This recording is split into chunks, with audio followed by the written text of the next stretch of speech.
every single day starting noon Eastern on ESPN Radio. But Bart, that is not pressure. This is pressure. Hembo, with a question for you. Which is the last team to miss the playoffs after winning at least 14 games the previous season? This is the rematch. I'm sure Hembo is looking.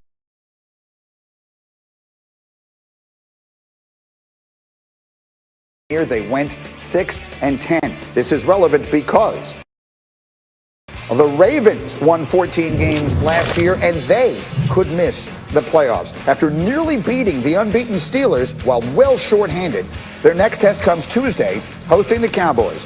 Here's Coach John Harbaugh talking about the character of his team as it handles so much adversity.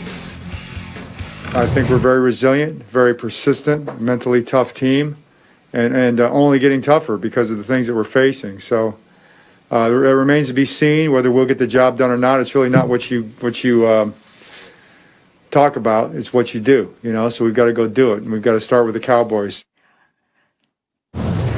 Okay, so many questions. And Diana, the first and most important one is for you. What is the latest on the status of Lamar Jackson? Again, they play Tuesday.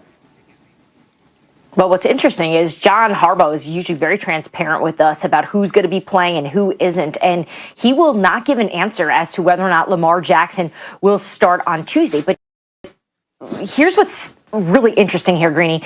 So when a player tests positive for COVID-19, like Lamar Jackson did on Thanksgiving, they have to quarantine for 10 days. That's the protocol that the NFL has followed this whole season. After those 10 days, there's a 3-day ramp-up period that they have to go through testing with the trainers to make sure that they're healthy. Tuesday only gets Lamar Jackson to day 12. So this could be really dicey with what they decide to do here, which is probably why John Harbaugh is not saying anything, because right now they may not actually know. So this is going to be a situation where we're going to have to wait and see. Okay, so that's fascinating. So then, Bart, let me come to you as my resident former Raven. We watched them. I thought that was one of the most impressive performances of the NFL season on Wednesday. A gutsy to make that as tough as it was against the Steelers. So as you look at them right now, where are they? What are the Ravens at this point this season? I think that Harbaugh has these guys right where he wants them. He has their attention. He has them believing, and he's building the backups are getting tremendous experience as Brandon Williams is out. As you think about no Calais Campbell, no J.K. Dobbins, and they're saying, hey, if we go out here, you guys represent the history of what's on that decal. That decal out there means that no matter what, we expect you guys to go out there and play like a Raven. And you talk about last year, they really came in as the favorite, and I think they were underwhelmed because they were feeling themselves a little bit. They're one of the most criticized teams right now in the NFL. Lamar Jackson, nobody believes or knows if he's a franchise quarterback. You have a lot of guys that are going to go into the postseason with chips on their shoulders, and they're going to have it, and they're going to be able to make the playoffs. When you think about their record that they have going, they should be at least 10-6 at minimum. 11-5 should get them in there. And they're going to be a team that nobody wants to face. Yeah, the remaining schedule is favorable. So, RC, let me go to you on that thought. Maybe this is a better role for them going in, not as the one seed and everyone talking about it, but maybe going in a little under the radar. It doesn't seem like a team that someone is going to be dying to see come into their building. You're shaking your head. Greeny, because that's things losers say. I don't want to go in as the hot team. I don't want to go in as the favorite. I want to go in as the team that's been losing, because if we're losing, then there's no pressure. No, that's what you say to make yourself feel better. That's what you say to make yourself feel like, this is a better position for us, or we've come through this adversity and now we can win games. It's about how the Baltimore Ravens play. Do you think that teams are going to fear the Baltimore Ravens more as the underdog than they did last year when they had the reigning MVP, when they were blowing people out late in that season? No, it's about playing the games. And for the Baltimore Ravens, it truly looks like it comes down to, can you stop the Cleveland Browns from running the football, and can you win that game? Because every other game, to me, I believe they'll be favored, and I believe that they'll win no matter who is playing quarterback, with the way that defense played against the Pittsburgh Steelers. But who are the Baltimore Ravens going forward with scare teams? Not the fact that they're the underdog. Diana, there are very few things that I look forward to more when we can finally do it than having Bart and RC in the room together. That is something I think I speak for everyone when I say, when we can get, just looking at Bart's face right now, when I can have the two of you guys sitting in here in this room, that is really going to be magic. Anyway, we'll do more on this as we go, but I want to do some either-ors here. Let's look around the league at some of the other matchups that are coming up this weekend and some of the quarterback matchups. And Bart, I will start with you. Phillip Rivers head-to-head with Deshaun Watson, who has the bigger day.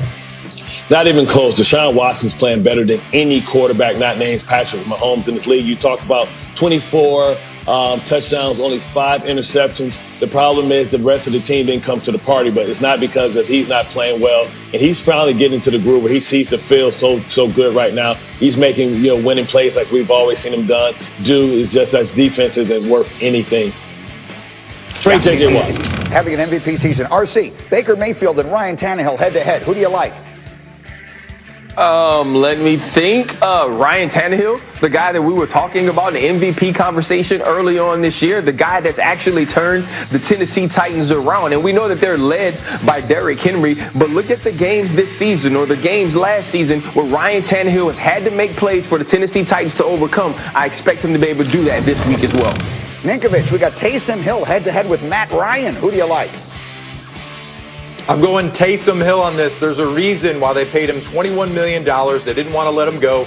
They feel that he could potentially be the guy after Drew Brees. He's able to help this team stay afloat while he's injured, while Drew Brees is sitting down. I'm going Taysom Hill. He is a modern quarterback. Running, throwing, out of the pocket, in the pocket, whatever you want to call it. He is the man. So $21 million, Taysom Hill, he's my guy. Oh, I'm looking forward to talking about this because as we look at the NFC playoff picture, you see where everybody sits. The Saints are on top. You got the Seahawks and the Packers right there nipping at their heels. Think about the quarterbacks that we have, the pedigree of the quarterbacks that we have at the top of that list. But is Taysom Hill enough to carry the Saints where they want to go? Diana, I think we have to start there. What is the latest on Drew Brees, who's been out since week 10? What do we know about the timetable for him to come back? Okay, so they're shooting for week 15 against the Kansas City Chiefs as a return date for Drew Brees. Obviously, they're keeping a close eye. We're talking about major injuries. We got ribs, we got a punctured lung, we got shoulder. 3 major things that he's got to deal with, and we know that he wants to get out there. You know, Greeny, I watched him against the Falcons, or at least the Saints against the Falcons just 2 weeks ago, and Drew was part of the warm-ups with Taysom Hill. He was mentally going through all the different reps. We know he wants to get back out there, but this is really going to come down to his recovery and if he is healed and healthy enough to get back out there. All right, so RC, we just heard Rob Ninkovich very high on Taysom Hill. I'm going to ask you a direct question. If Drew Brees is not able to come back this year, do you see any way the Saints go to the Super Bowl with Taysom Hill as their quarterback? No, absolutely not. Absolutely not. And obviously, Rob only watched the first week against the Falcons. I talked to some people in the Falcons organization before that game and just asked, okay, what are you guys thinking? What are you looking at? And many people said, something maybe like Colin Kaepernick used to have or something maybe similar to what Lamar does. No one expected to see what they saw to Taysom Hill against the Atlanta Falcons week 1. They were heavy man coverage, and so Taysom Hill always knew where the matchup was. Fast forward to the next week when now somebody has some film on him. He's 9 for 16, only 78 yards, an interception against the Denver Broncos. And when I watched the Denver Broncos game, it was 2 reasons it was unwatchable about halfway through. One, because you knew that there was a practice squad wide receiver playing quarterback for the Denver Broncos, but also you knew that there was a utility guy playing quarterback for the New Orleans Saints. And so we will see what happens this week against the Atlanta Falcons with more film. But I believe even with this defense playing better than any other defense in the NFL is at this moment, if they don't have a healthy Drew Brees, they can't win it all. Why do you believe in him so much, Rob Ninkovich? Well, RC, come on now. This was an either or. It was an either or on that one. It was either Taysom Hill or Matt Ryan, and I went with Taysom Hill. So let's not say that I think that. Well, you should have said you went to Taysom Hill because of New Orleans defense. So what do you think, Rob? So what do you think they can be with Taysom Hill?